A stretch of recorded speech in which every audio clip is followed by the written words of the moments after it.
learned something interesting about your favorite hockey team late last week. Definitely not something I was expecting to hear. Good morning to you. Good Monday morning. I'm Dejan Kovacevic of DK Pittsburgh Sports. This is Daily Shot of Penguins. Comes your way bright and early every weekday. If you're into football and or baseball, I also offer daily shots of Steelers and Pirates in the same place that you found this. Hope you take the time to check those out as well. The Penguins are finishing up the 3-game Prospects Challenge tournament up in Buffalo, and they've had decent results so far for a group that no one anywhere would consider to be loaded with, prospects. And maybe most encouraging about the tournament so far, through 2 games, is that the prospects who are actual prospects, as opposed to just people having a nice weekend, have been the best players, like Braden Yeager, who's performed by all accounts over all 200 feet of ice, just as he did back at the development camp and then the development camp scrimmage that I saw. He's taking care of his own end. He's moving the puck through multiple means through the neutral zone. He's getting it done on the forecheck, and he's scoring. He's also got a really, really level head on his shoulders for a teenager. This was him on Saturday after the 8-3 rout of the Senators prospects up in Buffalo. My focus is, here in Buffalo, but just try to be the best that I can every day, and try to improve as much as I can and learn from these guys. And I guess the pace of the game, try and learn as much as I can, and hopefully bring that to Pittsburgh. No big head there, huh? And if that kid's not going to have one in that company, nobody is, because at least as I see it, he's way above the rest of that group, with all due respect to Owen Pickering, the top defense prospect, and Yoel Blomqvist, the top goaltending prospect. So what did I hear? Well, there's not much information or elaboration to add to this, but Kyle Dubas wants to see young players infused into this roster. He wants to see young legs be a part of the overall equation of what the Penguins are doing. Now, does that mean that he makes the lineup? No. Technically and realistically, too. That's the domain of the head coach in concert with his staff. However, hockey lineups are kind of limited with what you can do with them. Meaning, if your roster is at 22 or 23 and you're suiting up 20 for that night, it's pretty much the GM making your lineup, okay? You can stack them however you want. You can arrange them. You can deploy them on special teams. But the guys you have are the guys you have.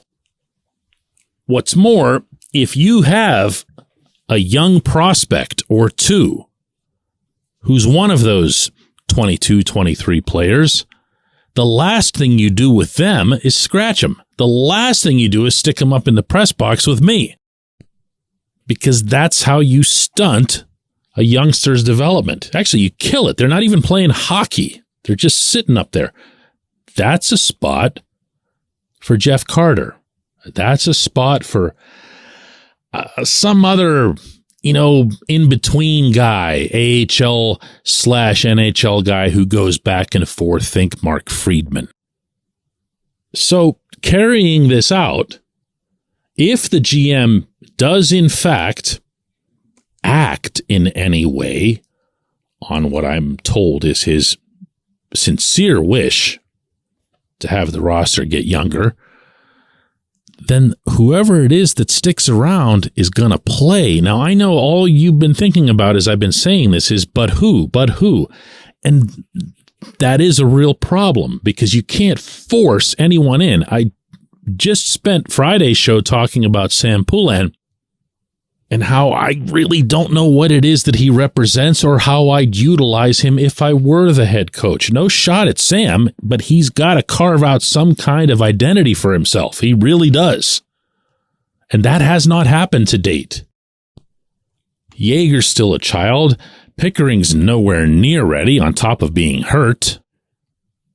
Blomqvist's shown well in Buffalo, but here again, he's not going to beat out either of the two veteran backups behind Tristan Jarry, and same thing applies for him as a backup. You don't want a goaltending prospect to just sit at the end of the bench.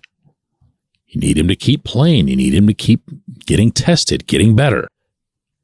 So probably the best answer that I could come up with to my own question as to who this might be, and I do mean might, I'd look more at the guys who are in their mid-20s. I'd look at the Alex Nylander, who's going to be in the fold in some form, one would think, given the NHL contract that he signed.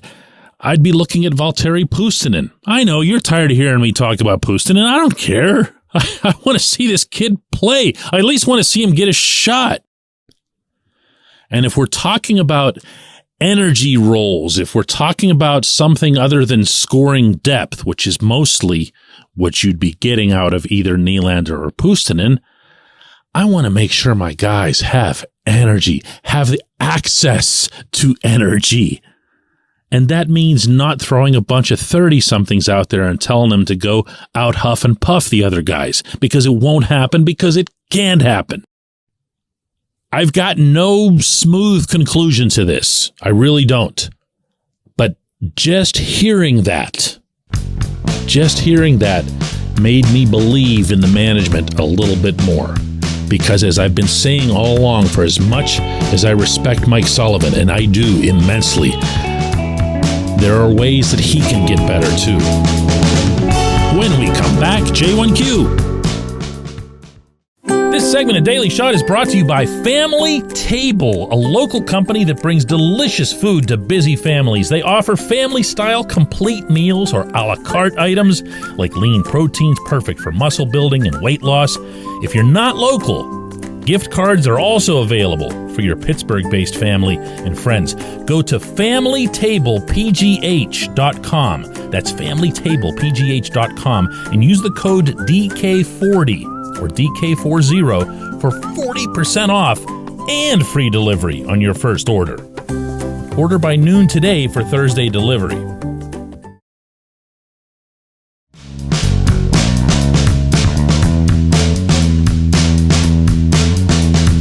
Before I begin today's J1Q, which is really good, by the way, just an amicable request. I hate research questions. There's nothing that'll make me more quickly throw J1Q off the pile than to ask me to do research. So, know that, and then consider that I still took Jason's question because it was that good. He says, hey, DK, are there a lot of guys since Mario Lemieux who've played their whole career for the same team? It seems pretty rare nowadays, and hopefully we'll be lucky enough to see 87, 71, and 58 do the same as 66. Maybe even get a few more statues outside the arena someday. Jason, I went to work here for you because I wanted this answer for myself, all right? So this isn't for you. I won't be doing research questions. Mario, it turns out, not a lot of people realize this, you seem to from your phrasing there, is the only player in Pittsburgh franchise history to have played his entire career with a minimum of 10 seasons. I actually hadn't realized that, believe it or not. Having covered this team for 3 decades, you'd think that would have been something that would have popped into my head. Nope. Mario's the only one. So if Sid, Gino, and Letang, or any of the three, achieve the same thing, they'll be joining only Mario in that company. Yes, it's rare. And now, in the age of free agency, in the age where it's become a little bit more common for someone near the end of a long such career to be moved to another team for a chance at a championship that they might not have had with their original team, that's dwindling that number even further. Like, you can't erase that Raymond Bourque left Boston and went to play in Denver, particularly not since it's the only place he won the cup. You can't erase Mike Modano in Detroit or Jerome McGinley in Pittsburgh.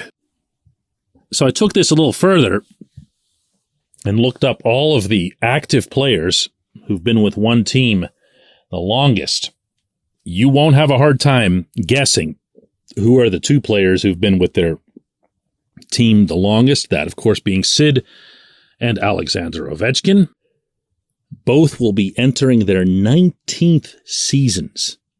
Sid with Pittsburgh, Ovi with Washington.